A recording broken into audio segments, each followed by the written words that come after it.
Hi, you're on the Bible Forum. I'm Warren Sprouse. I want to talk to you tonight about marriage and family in America.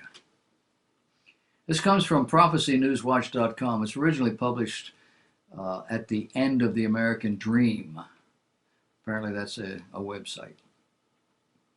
Number one, overall, between 1962 and 2019, the percentage of women ages 15 to 44 who were married dropped from 71% to 42%.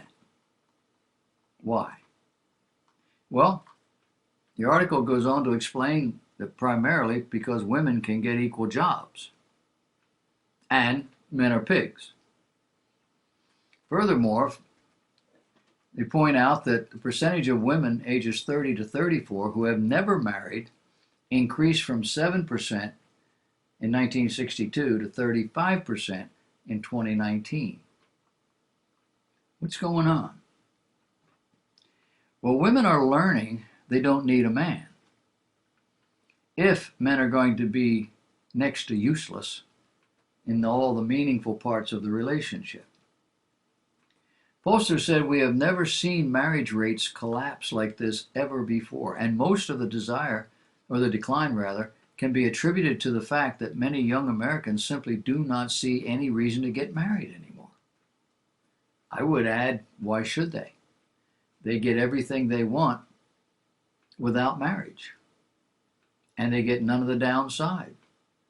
They don't have to take care of the other person. They don't have to put up with things they don't have to want to put up with. They don't have a bunch of little kids running around.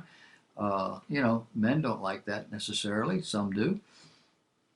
It's just a easier way of life for everybody. Men would prefer to be free to run around and have sex with whomever they want. When they become dissatisfied, they'll move on and find somebody else. Women are doing the same thing today. Unheard of in the 1950s. Secondly, today by adolescence, around 45% of American children spend some time with only one biological parent. This is up from around a third of children born in the 1960s and only a fifth to 1/4 born in the 1950s. Study after study has shown that children do better with two parents. And so the fact that nearly half of our children are being raised by just one parent for at least a significant portion of their lives is alarming. It answers a lot of questions, too, about how these children are growing into adulthood and the kinds of things that they're doing or the way they're interacting with you or with people in general. Thirdly, single parenthood is experienced by 2/3 of the children of mothers with less than a high school education and by 80% of black children. Over the past several decades, impoverished Americans have increasingly been drawn to the ideology of the Democrat Party. But the ideology of the Democrat Party does not value marriage and family. And in impoverished communities all across America, the results have been absolutely disastrous. Now, I say the Democrat Party doesn't value marriage and family because when they put together their socialist program with all of the benefits that you get, you have a child, you get this, and your welfare, and whatever, they didn't factor in that husband, that man and that woman, that mother, that father of that baby need to be married or they get no money. They didn't do that. And they won't do that. And the Republican Party is not a whole lot better. They keep moving away from traditional values. And the experts are looking at this and they're saying this is a very alarming trend. It's going to continue. Number 4, among women ages 19 to 44 who married between 1965 and 1974, just 11% of those had cohabited with their husbands prior to marriage. That number jumped to 32% between 1975 and 1979 and has continued upward ever since. For the past 20 years, 2/3 of new marriages have been preceded by cohabitation. These days, the vast majority of young couples want to live together before they get married. But study after study has shown that couples who live together before marriage have much less long-term success than couples that don't. In the old days, it was clearly understood that cohabitation prior to marriage was wrong. It was a sin. It was destructive. But these days, hardly anybody wants to talk about that.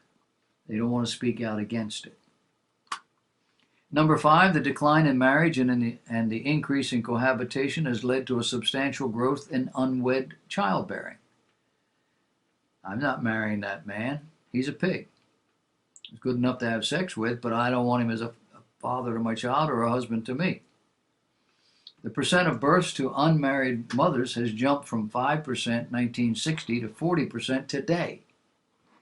And it's just not the men who are the pigs. The women do their share, and maybe these guys don't want to marry them. It's hard to believe that things have gotten this bad in my lifetime. How in the world is our society going to be successful when 40% of our children are being born into unstable family situations? Situations that do not teach the lessons these children need in order for them to be successful. Today, many young men don't feel any responsibility for the children they've sired. Something that has to change if we're going to have any hope of turning our country in the right direction socially, morally. Number 6, in a 2007 study, researchers found that 50% of children born to cohabiting parents experienced a maternal partnership transition by their 3rd birthday. Maternal partnership transition. It's a fancy phrase to describe a breakup, compared to just 13% of children in married parent-type families. Therefore, children born into households where the parents are not married are much more likely to see those parents break up. Do you have any idea what that does to a child? Their parents walk away. The child watches and wonders, is it me? Did I do that? Will I ever see my daddy again? They don't say it. This is just more evidence that cohabitation is a bad idea, besides the fact that it's a sin. Today, many young couples are doing things in the exact opposite order, and the vast majority of the time, it doesn't work out. It doesn't work out at all. Number 7, as of 2019, 57% of highly educated women 15 to 40 years of age were married, compared to only 36% of moderately educated women and 18% of women with low education. These differences were much smaller in the mid-1960s, with less than 10 percentage points separating the 3 groups in 1964. Numbers for men are similar, but once again, the numbers for men are not included in the report. Does not having money make both men and women less desirable to potential marriage partners? What is the problem? Number 8, 2/3 of the births, 65%, among women with low education occur outside of marriage. That's as of 2018. Along with half, 52% of births to moderately educated women. Highly educated women, just 11% of their pregnancies, births, whatever, occur outside of marriage. The reality here is, if you are a woman and you have a child outside of marriage while you are very young, it's likely that you will have to work to support that child. Dreams of a higher education are often delayed. In many cases, those delays end up being permanent. Number 9, women with a bachelor's degree and married for the first time are very likely to be married for a long time. 78% will still be married 20 years later. However, among women entering their first marriage who have some college but no bachelor's degree, it is as likely as not that their marriage will end within 20 years. Among women with no more than a high school diploma, just 40% will still be in their first marriage after 20 years.